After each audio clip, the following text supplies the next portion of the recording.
Hello বন্ধুরা, আসসালামু আলাইকুম। তোমরা কেমন আছো? আমি সকাল সকাল দেখো অনেক বাজার করে বাড়িতে আসছি গাড়িতে করে।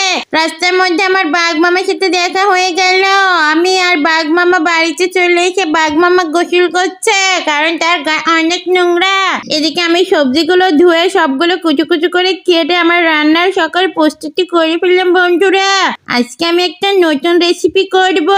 দেখো আমি এর উপরে আটা ময়দা দিয়ে কিছু একটা উপরে দিয়ে আমি স্টিম করতে রেখে দিলাম। আমার এই পাউরুটির মতো এটা রেডি হয়ে গেছে। এদিকে আমি গোশের কিমাও রান্না করে নিলাম বন্ধুরা। এই তো দেখো আস্তে আস্তে আমার সবই রান্না শেষ হয়ে যাচ্ছে বন্ধুরা। তোমরা কি দেখতে পাচ্ছ? আমার ভিডিও কি তোমাদের ভালো লাগে বন্ধুরা? তাহলে অবশ্যই চ্যানেলটি সাবস্ক্রাইব করে আমার পাশে থাকো।